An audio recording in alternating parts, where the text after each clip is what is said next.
우리 중에 당연히 아무도 지금 우리가 살아가고 있는 이 현재에 대한 만족과 감사가 넘치기를 바라지 않는 사람이 어디 있겠습니까? 또 앞으로 살아갈 그 미래에 대한 내게 건강한 기대감과 그러므로 설렘, 그것이 없어도 괜찮아, 그럴 사람이 어디에 있겠습니까? 근데 그렇게 다 바람에도 불구하고 참 많은 사람들이 꽤 열심히들 사는데, 그런데도 현재에는 눌려 있고 미래에 대한 막연한 불안감을 가지고 힘들어하며 살고 있습니다. 예수를 믿었다는 것, 그래서 하나님의 자녀가 됐다는 건 우리는 입술로 그렇게 고백하죠. 구원받은 자가 되었다라고 고백은 하는 것 같은데, 이 땅에서 사는 그 모습들을 보면 별로 구원받은 자 같지 않은, 어쩌면 우리가 예수를 믿었기 때문에 이젠 정말 이 땅에서 예수님을 믿은 자로서의 구원받은 자의 삶을 살아가는 것이 사명인 것이 분명한, 그것을 우리가 다시 생각해 보게 됩니다.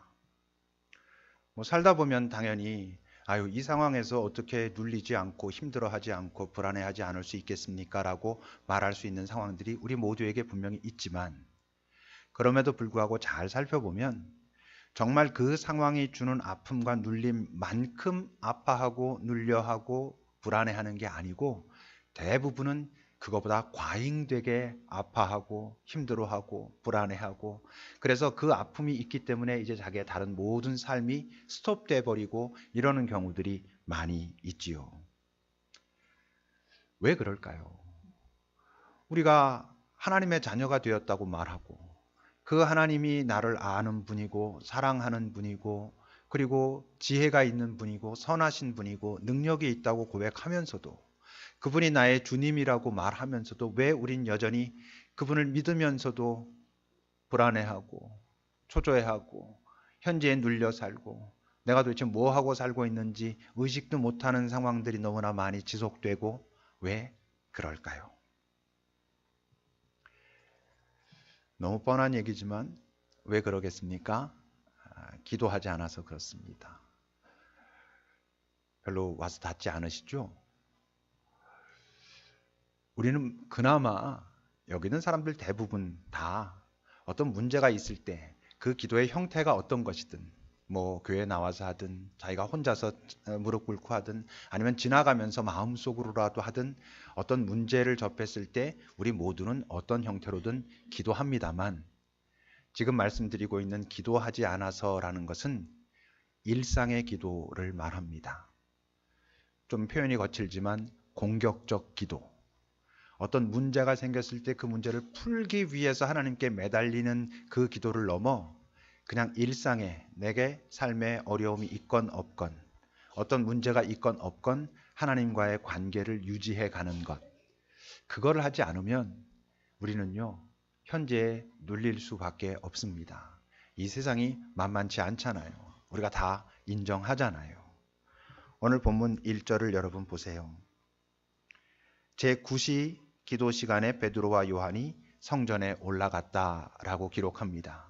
이 내용은 우리에게 무엇을 알려주지요? 이 당시에는 정해진 기도 시간이 있었고, 이 사도들은 그 시간을 놓치지 않고 매일 몇 번씩 정해진 그 기도 시간마다 그들은 기도를 지속하고 있는 사람들이었다라는 것을 우리에게 알려주고 있습니다. 오늘 본문에서 벌어지고 있는 이 예민함, 이 담대함은 일상의 기도, 꾸준한 기도, 다시 말하면 기도의 내공이 없이는 가질 수 없는 그런 것이죠. 여러분 2절을 보면요, 나면서 못 걷게 된 일을 사람들이 메고 왔을 때 그는 사람들이 구걸하게 하기 위해서 성전에 미문이라고 하는 이름이 붙은 그 미문 앞에 날마다 두는 자였다 그럽니다. 사도들은 날마다 기도 시간이면 올라가서 기도했습니다. 그러니까 이들의 만남은 오늘 처음이 아니라는 것을 의미하죠.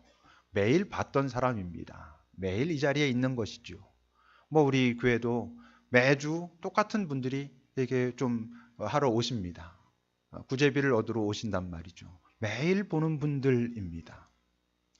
그러니까 오늘 이 사건도 매일 보던 사람과 벌어진 사건입니다. 그러면 왜 딱 이 시간에 오늘 본문에 기록된 바로 이 날에 베드로와 요한이 그럴 수 있었겠어요? 그들에게 깊은 하나님과의 관계 속에서 오는 예민함. 오늘 하나님께서 이 사람에게 무언가를 하려고 하시는구나 라고 하는 부딪힘이 이들 안에 있었다라고 하는 것을 의미합니다. 꾸준히 기도하는 자에게 주시는 하나님의 은총이 있어요. 그건 기도해 본 사람들은 조금씩 느끼는 거예요. 뭐냐 하면 일상의 기도, 그 기도를 놓치지 않고 꾸준히 하다 보면 지금 내가 살고 있는 내 삶의 자리, 지금 여기가 점점 클리어해진다는 거예요. 점점 명확해집니다. 내가 지금 어떻게 살아가야 하는구나. 지금 내 이 자리를 하나님께서 어떤 기대를 가지고 나를 보고 계시는구나 라고 하는 것이 점점 명확해집니다. 이건 꾸준히 기도해 보지 않은 사람들은 무슨 말인지 이해조차 할 수 없지요. 왜냐하면 꾸준히 기도하지 않는다는 것은 자기의 일상에 휘둘리며 살고 있다는 것입니다. 본인은 그것을 나름대로 차곡차곡 계획에 의해서 움직인다고 생각할지 모르지만 더 잘 보면 뭔가 휘둘려가면서 뭔가 바쁘고 조급하게 살고 있거든요.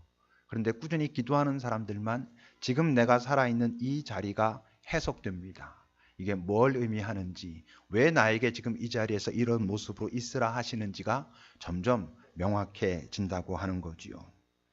그러니 어떻겠어요?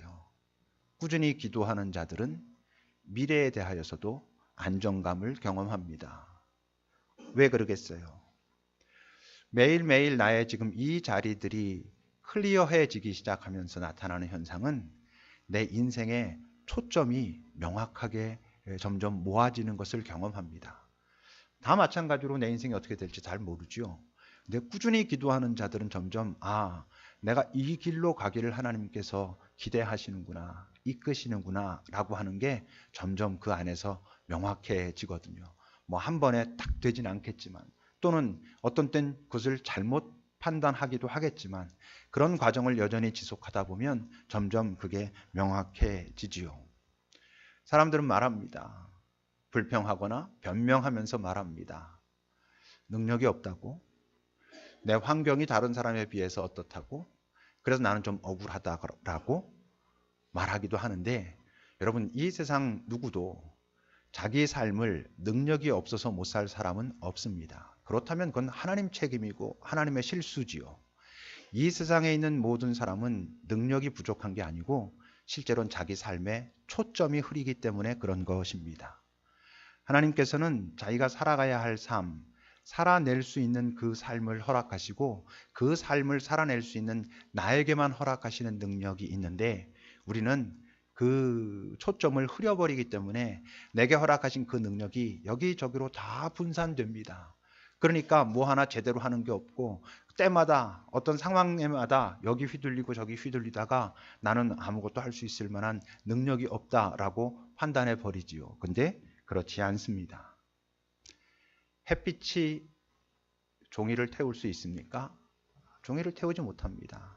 아무리 이제 날씨가 좋아지고 해가 따가워진다고 해도 우리가 종이 한 장 들고 나가서 아무리 그 햇볕에 비치고 있어봤자 그것이 타지 않습니다. 그런데 여러분, 볼록 렌즈 하나를 들고 가서 그 햇빛 사이에, 종이 사이에 잘 초점을 맞추면 그 종이에 불이 붙지요.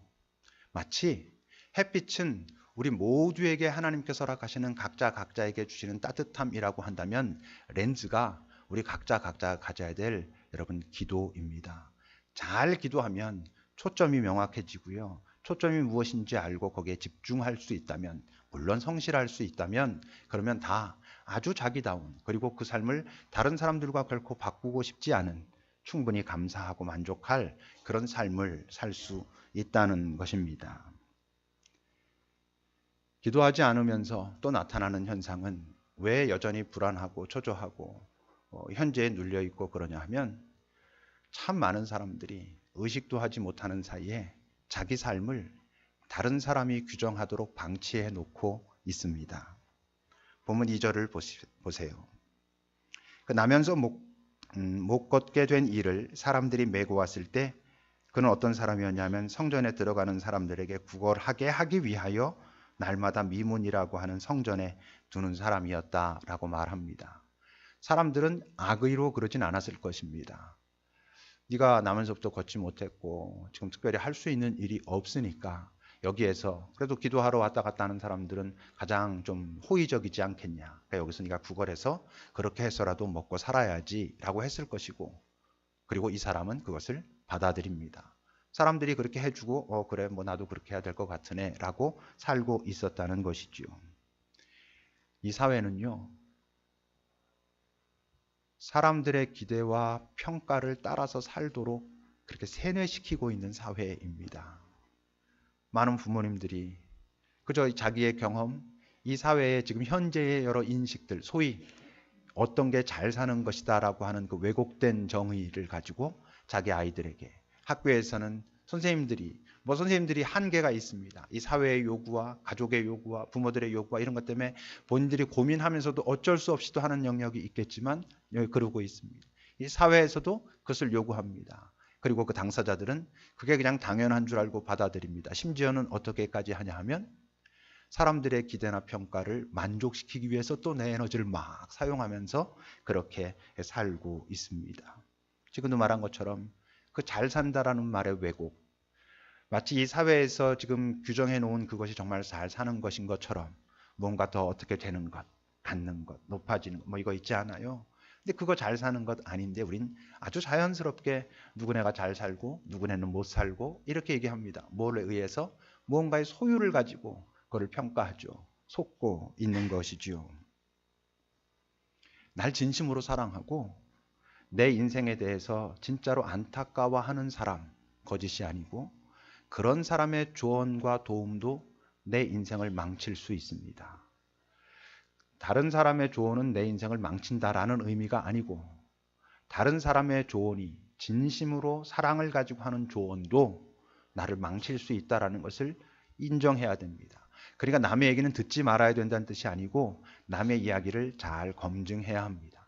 하나님과 검증하거나 같이 기도하는 사람들과 그런 부분들을 나누면서 정말 이들의 이런 말이 좋은 힌트가 될 수 있지요. 근데 하나님께서 지금 여기에서 나에게 원하시는 것이 과연 이거랑 같은 것인가를 고민하며 살지 않으면 우린 나도 모르는 사이에 사람들의 기대, 평가, 칭찬, 환호 그것을 따라가며 살게 되지요.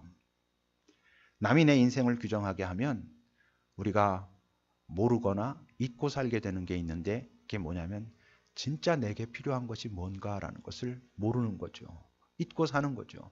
사람들이 말하는 것을 만족시키기 위해서 필요한 것만 찾으러 다니지 정말로 내가 내 인생을 살기 위해서 필요한 게 무언가라고 하는 그런 진지한 고민을 할 수 없게 돼 있습니다.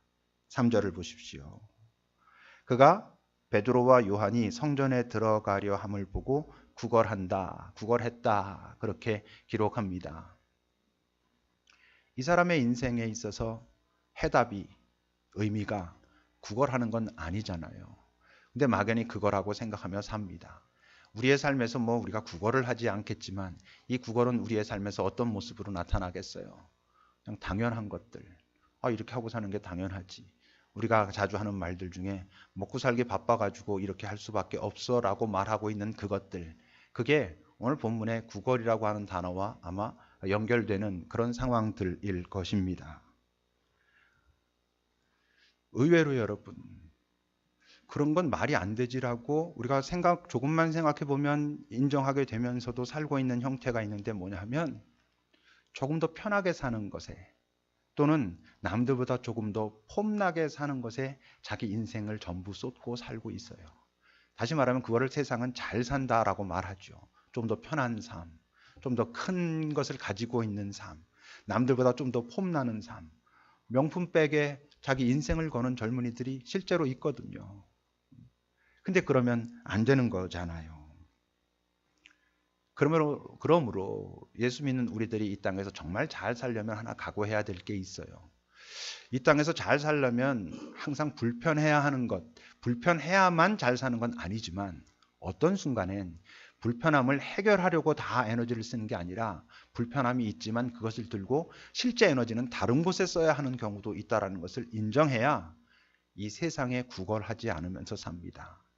우린 너무 불편함을 해결하려고 남의 시각을 만족시키려고 내 에너지를 쏟다 보니까 그거는 좀 해결하는 것 같은데 잘 보면 그것을 하나님께서 뭐라고 말씀하실 수 있냐면 야, 이 사람아, 넌 지금 세상에 구걸하고 있는 거야 라고 안타까워 하실 수도 있다고 하는 거지요.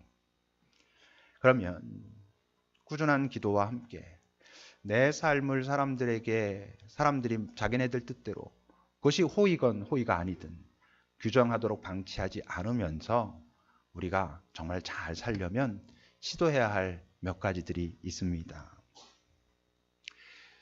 첫째는요, 뭐 비슷한 얘기지만 의심해 봐야 돼요.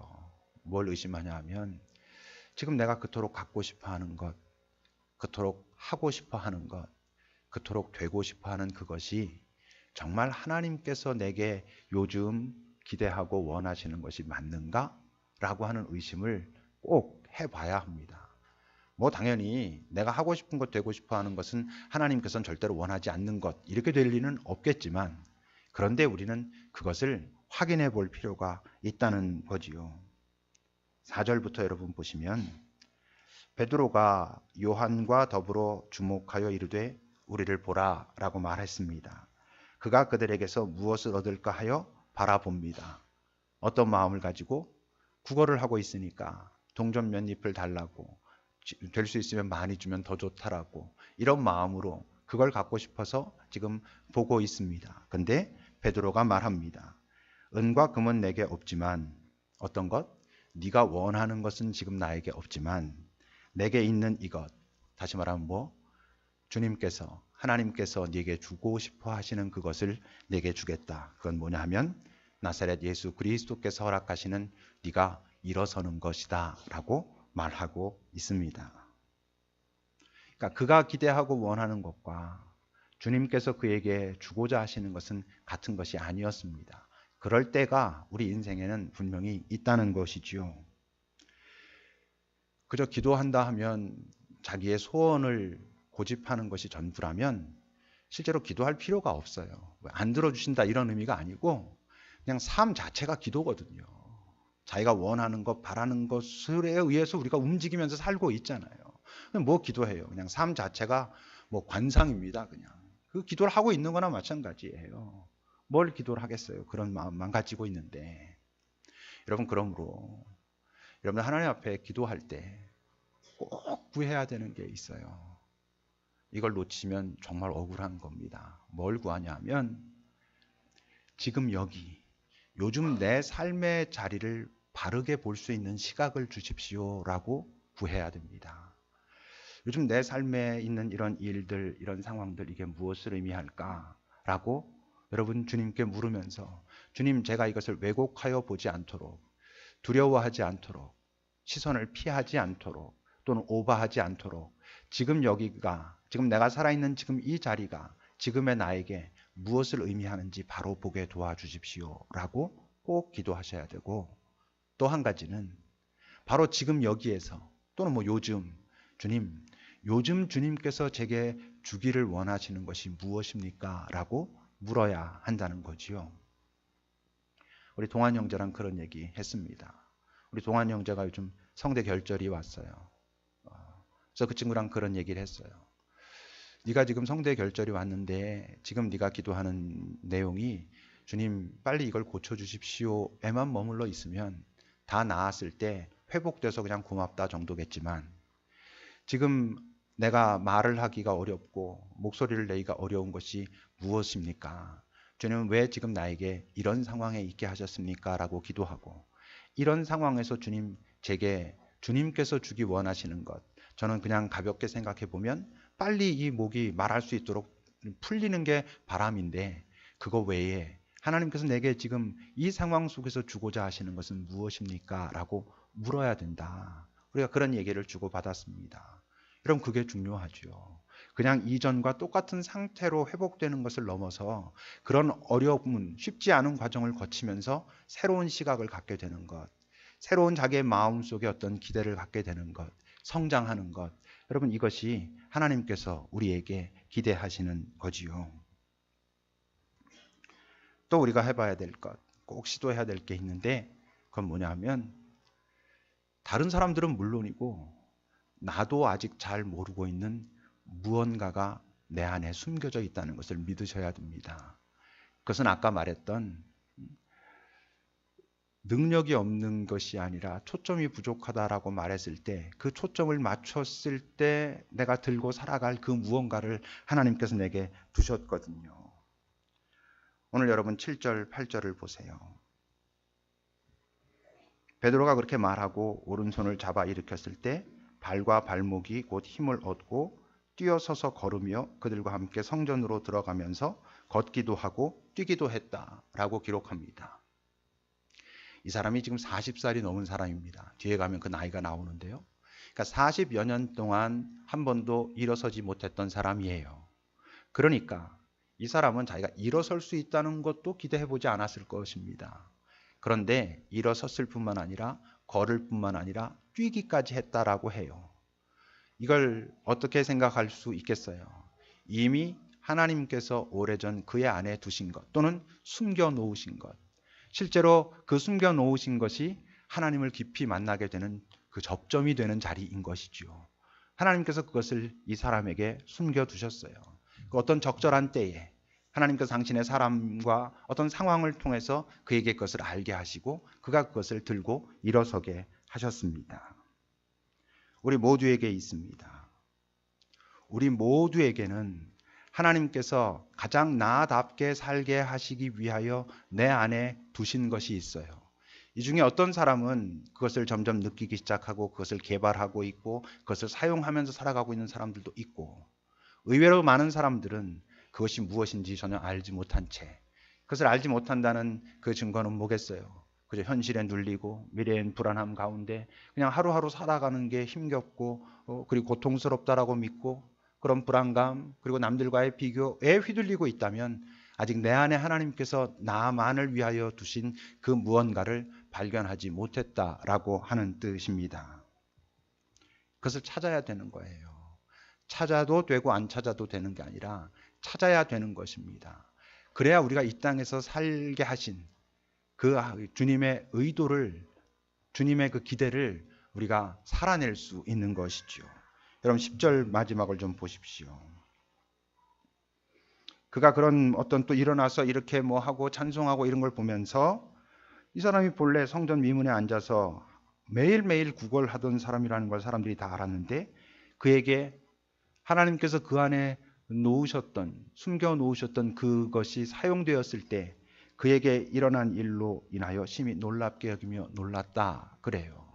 하나님께 영광을 돌리는 삶이 되었다라는 것이죠. 하나님께서 그에게 기대하셨던 그 삶을 그날 그가 살아내기 시작했다라고 하는 것이죠. 우리 모두에게도 그 무언가가 있어요. 그 무언가를 찾으셔야 돼요. 우선 있다고 믿으셔야 돼요. 그리고 그것을 사용하셔야 돼요. 그래야 여러분 정말 잘 살 수 있어요. 세상이 뭐라 말하는 것과 관계없어요. 잘 살 수 있는 것이지요. 또 한 가지는 찬송, 감사. 여러분 이게 참 중요합니다. 오늘 본문에도 보면 8절에 뛰어서서 걸으며 성전으로 들어가면서 걷기도 하고 뛰기도 하면서 하나님을 찬송했다라고 하지요. 실제로 하나님을 찬송하지 않을 수도 있는 거예요. 그냥 자기에게 지금까지 고통받던 자기에게 좋은 일이 있어. 아, 좋아라. 우리 그럴 수 있는 거죠. 여러분, 누군가와의 친밀함, 아주 깊은 관계를 맺는 건 서로 뭔가를 주고받아서 발생하는 게 아닙니다. 뭔가를 주고받았을 때 친밀함은 생기는 게 아니고 그 주고받은 것에 대한 마음을 표현할 때 생기는 것입니다. 고마워. 네가 이거 나한테 이렇게 해서 내가 되게 위로가 되었어 라고 하는 그 말, 실제로 위로를 받은 것 때문에 이 사람과 친밀해지는 게 아니에요. 그 위로를 받았다는 그 마음들을 나누면서 고마워, 아니야 나의 기쁨이야 서로 이러면서 아, 이 사람이 내게 소중하구나 라는 것으로 만들어지는 거예요. 그 누가복음 여러분 한번 보세요. 누가복음 17장입니다. 이 상황은 어떤 상황이냐 하면 10명의 나병 환자가 예수님께 고쳐달라고 막 그랬어요. 예수님께서 그들을 너희 가서 제사장에게 너희 몸을 보이면 아마 나아 있을 것이다 라고 말했고 그들이 다 믿으면서 갔어요. 가는 도중에 보니까 다 나았다는 걸 깨달았어요. 근데 9명은 다 아싸 그러면서 다 가버렸고 한 명만 돌아왔어요. 거기에 대해서 지금 예수님이 하시는 말씀이에요. 누가복음 17장 17절부터 여러분 보면 예수께서 대답하여 이르시되 10사람이 다 깨끗함을 받지 아니하였느냐 9은 어디 있느냐 이 이방인 외에는 하나님께 영광을 돌리러 온 자가 없느냐 하시고 그에게 이르시되 일어나 가라 네 믿음이 너를 구원하였다 라고 말씀하셔요. 10명이 다 고침을 받았어요. 그 10명이 다 고침을 받았다는 이유 때문에 예수님과 관계가 맺어진 건 아니에요. 육체의 고침을 받았어요. 좋은 일이 벌어졌어요. 문제는 뭐냐면 우리 인생은 살다 보면 또 나쁜 일을 경험하게 된다는 거예요. 오늘 한 명 돌아온 사람도 살다 보면 나쁜 일을 경험할 수도 있을 거예요. 근데 그는 지금 예수님과 맺은 관계 때문에 훨씬 담대하고 당당하고 이겨낼 수 있는 힘의 뿌리를 알고 있는 것이지요. 9명은 고침은 받았지만 예수님이랑 아무런 관계도 맺지 못했어요. 여러분 그래서 찬송이 중요한 거예요. 감사가 참 중요한 거예요. 여러분들이 여기서 드리는 예배가 중요한 이유는 이 예배가 뭐 자체라기보다 이것이 내 주님께서 내게 행하신 일이 무엇이다라고 하는 것을 다시 한번 내가 마음에 새기면서 깊은 감사로 깊은 고백으로 모이는 장소이기 때문에 중요한 거예요. 그래서 이 자리에서 우리는 주님과 깊은 관계를 맺어가는 거예요. 예수님의 십자가 사건이 우리와 관계를 맺는 게 아니고 그 십자가 사건이 나에게 무엇인지를 깨달은 자들이 그분에게 감사하고 그분을 찬양하는 가운데 그분과 관계가 맺어져 가는 거예요. 그래서 감사가 찬송이 중요해요. 오늘 물론 본문은 자기가 경험한 기적 그걸 통해서 찬송하고 있어요. 근데 찬송의 능력 다른 능력은 어떤 거 있다 그랬어요? 찬송이 기적을 만들어내기도 한다 했지요. 사도 바울이 복음을 전하다가 옥에 갇혔어요. 분명히 의미 있는 일을 하다가 옥에 갇혔어요. 고난이죠. 어려움이죠. 어떻게 생각해 보면 억울한 일이죠. 근데 그가 거기서 찬양해요. 왜 찬양할 수 있었어요? 분명히 내가 했던 일이 하나님께 영광이 되는 일이었고 하나님께서 기뻐하시는 일이었는데 그 일을 반대하는 세력에 의해서 내가 지금 이렇게 고통당하고 있다면 하나님께서 무언가 하실 것이다 라고 하는 기대가 있어요. 그래서 그가 먼저 찬양해요. 찬양을 시작하였을 때 그래서 옥에 갇힌 많은 사람들이 그 찬양을 듣기 시작했을 때 하나님께서는 그 옥터를 흔들리게 하는 기적을 일으키셨어요. 더 놀라운 일이 그 안에서 벌어지게 됐잖아요. 그러니까 여러분 찬송, 감사를 진지하고 전심으로 하는 건 매우 중요한 거예요. 이 시간 여러분들이 예배할 때 정말 그분이 내게 행하신 일을 기억하며 정말 감사함을 가지고 그 감사함이 무엇인가 잘 깨닫고 예배하는 게 참 중요한 것이지요. 뭐 갖고 싶은 것, 되고 싶은 것을 검증하는 거 중요합니다. 내 안에 분명히 무언가 나만을 위하여 예비하신 무언가를 숨겨두셨다는 것을 믿고 찾는 것도 중요합니다. 어떤 일들, 상황들 속에 있을 때 그것으로 끝나지 않고 그것으로 내 마음을 표현하는 것도 중요합니다만 어떤 점에선 가장 중요한 게 있어요. 뭐겠어요?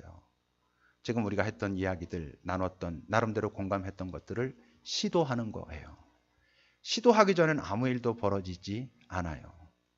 여러분 만약 그 나면서부터 걷지 못했던 사람이 40여 년 동안 걷지 못했던 사람이 지금 베드로의 얘기를 듣고 일어나 걸으라고 댕겼을 때 오늘 성경 그가 발목과 발에 힘을 얻었다라고 하는데 그 순간 그가 일어나고자 시도하지 않았으면 일어날 수 없어요. 아무리 땡겨도 여러분 내가 일어나고자 해야지 일어나지 일어나려는 시도 자체를 하지 않고 있으면 나를 당기는 사람이 내 쪽으로 넘어오게 돼 있어요. 그가 시도했다는 거예요. 여러분 시도하는 건 중요해요. 할단세 얘기 몇 번 했죠. 밤마다 추위에 떨면서 내일 아침엔 꼭 내 둥지를 지어야지 하지만 아침에 일어나면 까먹고 또 익숙한 삶을 살다가 일생 동안 자기 둥지를 갖지 못하는 새. 우리의 인생이 얼마나 무엇이 옳은지 알지만 그것을 시도해보지 않기 때문에 게을러서 낯설어서 민망해서 그렇기 때문에 여전히 후회하고 한탄하면서도 똑같은 삶을 일생 동안 살아요. 참 많이들 그래요. 그리고 마지막에 가서는 이제 결정적으로 후회하고 근데 후회하다 끝이에요. 그러면 안 되는 것이지요. 오늘 이 사람이 이렇게 했을 때 그때 이제 어떤 일이 벌어졌습니까? 9절과 10절입니다. 같이 한 목소리로 읽어봅시다. 9절과 10절입니다.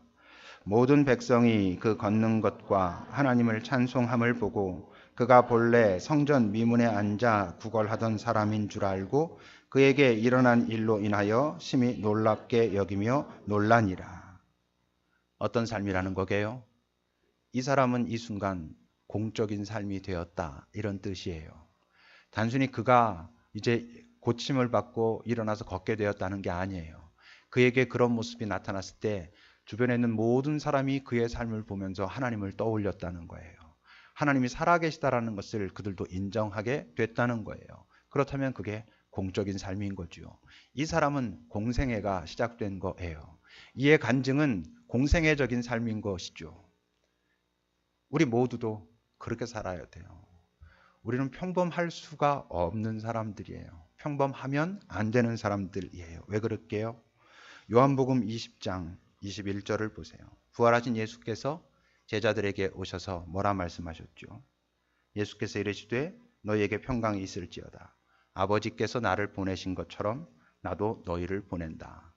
아버지께서 나를 보내신 것은 이 땅에서 공적인 삶을 살아내라고, 내 삶을 통하여 당신을 드러내고 당신께 영광을 돌리라고 그렇게 나를 보내셨는데 이젠 내가 너희를 보낸다.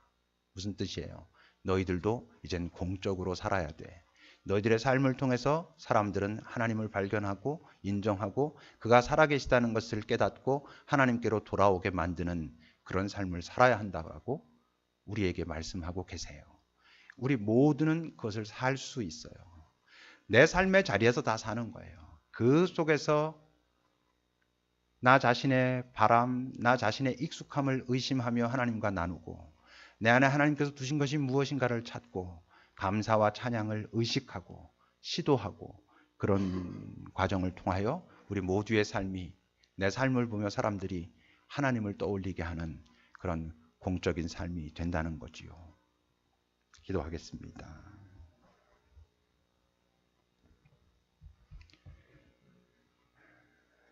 나의 삶은 요즘 어디에 집중되어 있는지, 그저 내 욕심에, 내 익숙함에만 지금 사용되고 있는 건 아닌지, 내 주님이 지금 내 삶을 보면 맞아, 너 그렇게 살라고, 그런 방향이 맞아 라고 하실지 한번 잘 돌아보면서 주님, 제가 오늘 이 상황 속에서 있었던 것처럼 나도 이런 여정을 걸어가도록 도우소서라고 우리 좀 잠시 기도합시다.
주님,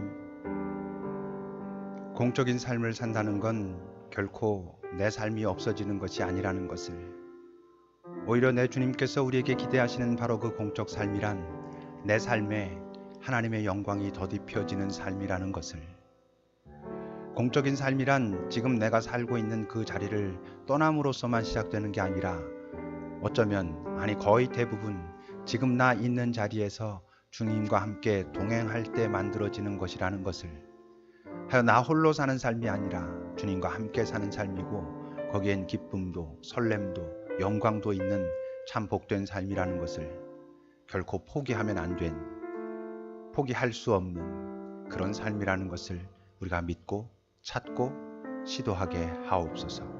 예수님의 이름으로 기도합니다.